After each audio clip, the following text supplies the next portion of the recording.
வணக்கம். நம்ம குடும்பத்தோட எதிர்கால நம்பிக்கைய ஒரு சின்ன திட்டமிடல் மூலமா எப்படி ஒரு கேடயம் மாதிரி பாதுகாக்கலாங்கிற ஒரு கதையத்தான் நாம இப்போ பார்க்க போறோம். இந்த ஒரு கேள்வி எவ்வளவு பெரிய உண்மையை சொல்லுது பாருங்க. இன்னைக்கு இருக்கிற சந்தோஷம் நாளைக்கு இருக்குமாங்கிற அந்த சின்ன கேள்வி நம்ம எல்லாருக்குள்ளேயும் எப்பவுமே இருக்கும் இல்லையா? சரி வாங்க இந்த கதையோட ஹீரோஸ பார்க்கலாம். இது அன்பு, ஆசை, கனவுன்னு நிறைஞ்ச ஒரு சாதாரண மிடில் கிளாஸ் குடும்பம். அந்த குடும்பத் தலைவருக்கு ஒவ்வொரு காலையும் ஒரு குறிக்கோளோட தான் விடியுது. தன்னோட குடும்பத்துக்காக உழைக்கணும், அவங்க ஆசைகளை நிறைவேற்றணும். அந்த உழைப்பு தான் அந்த குடும்பத்தோட அஸ்திவாரமே. ஒன்னா உட்காந்து சாப்பிட்றது, மனசு விட்டு சிரிச்சு பேசுறது, ஒருத்தருக்கு ஒருத்தர் துணையா நிக்கிறது, இந்த மாதிரி சின்ன சின்ன சந்தோஷங்கள் தாங்க அவங்க உலகத்தையே அழகா மாத்துது. பாத்தீங்கன்னா இந்த சிம்பிளான விஷயங்கள் தான் அவங்க வாழ்க்கையோட 4 தூண்களா இருக்கு. வாழ்க்கை மேல நம்பிக்கை, குடும்பம் தான் சொத்து, நம்ம உடம்பு தான் மூலதனம், பாதுகாப்பு தான் உண்மையான செல்வம். இதுதான் அவங்கள வழிநடத்துற தத்துவம். இப்போ கதையில ஒரு சின்ன ட்விஸ்ட் வருது. அந்த சந்தோஷமான நம்பிக்கையான சூழல் அப்படியே மாறி ஒரு பதட்டமான நிச்சயமற்ற நிலைமைக்குள்ள கதை போகுது. ஆமாங்க, நம்பவே முடியாது.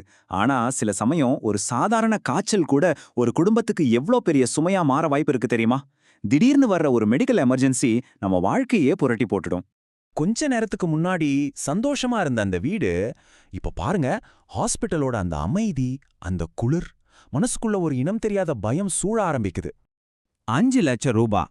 இந்த நம்பரை பார்க்கும்போதே நெஞ்சுக்குள்ள ஒரு பாறை ஏறுதில்ல. மருத்துவ செலவுங்கிற பேர்ல வர்ற இந்த எண்கள் நம்ம இதயத்தையே நொறுக்கிடும் போல இருக்கும். கரெக்டா சொல்லிருக்காங்க. மருத்துவ செலவு லட்சத்துல போகும்போது அது பணத்தை மட்டும் கரைக்கிறது இல்ல, நம்ம மனசையும் சேர்த்தே உடைச்சிடுது. அது வெறும் பணப்பிரச்சனை இல்ல, அது ஒரு வேதனை. சரி, இப்போதான் கதையோட முக்கியமான டர்னிங் பாயிண்ட்டுக்கு வரும். போன நம்பிக்கையை திரும்பவும் கொண்டு வர்ற அந்த மேஜிக் என்னன்னு பார்க்கலாமா? ஹெல்த் இன்சூரன்ஸை வெறும் ஒரு பாலிசியா பார்க்காதீங்க. அது நம்ம கஷ்ட காலத்துல நம்ம கூடவே இருந்து நம்மள கைவிடாம பாத்துக்கிற ஒரு நண்பன் மாதிரி. இங்க பாருங்க, ஒரு சின்ன முன்னேற்பாடு நம்ம மனநிலைய எவ்வளவு மாத்துதுன்னு. பயம் இருந்த இடத்துல இப்போ மன நிம்மதி வந்துருச்சு. கையறு நிலையில இருந்தப்போ இப்போ ஒரு தைரியம், ஒரு பாதுகாப்பு உணர்வு வந்திருக்கு. இந்த பாதுகாப்பு இருக்கிறதால அந்த குடும்பம் பணத்தை பத்தி கவலைப்படாம உடம்பு சரியாறதுல மட்டும் முழுசா கவனம் செலுத்த முடியுது. இதுதானங்க உண்மையிலேயும் முக்கியம். சரி, வாங்க அடுத்த கட்டத்துக்கு போலாம். இந்த கதையிலிருந்து நம்ம எல்லாரும் கத்துக்க வேண்டிய முக்கியமான பாடம் என்னன்னு பார்க்கலாம். அப்போ மன நிம்மதிக்கான வழி ரொம்ப சிம்பிள்ங்க. எதிர்காலம் நிச்சயமற்றதுன்னு முதல்ல ஏத்துக்கணும். 2வது அதுக்கு தயாராகணும். 3வது நம்ம குடும்பத்தோட கனவுகளை பாதுகாக்கணும். இன்னைக்கு நீங்க எடுக்கிற இந்த சின்ன முடிவு தான் உங்க குடும்பத்தோட பாதுகாப்பான நாளைக்கு முதல் படி. இந்த முழு விளக்கத்தோட மையக்கருத்தே இதுதாங்க. இன்சூரன்ஸுங்கிறது ஒரு செலவு கிடையாது.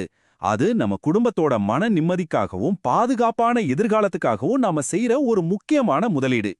இறுதியா இந்த ஒரு கேள்விய உங்ககிட்டயே விட்டுட்டு போறேன். உங்க குடும்பத்தோட வாழ்க்கை நம்பிக்கைக்கு நீங்க ஒரு கேடயத்தை உருவாக்கி வச்சிருக்கீங்களா? யோசிச்சு பாருங்க.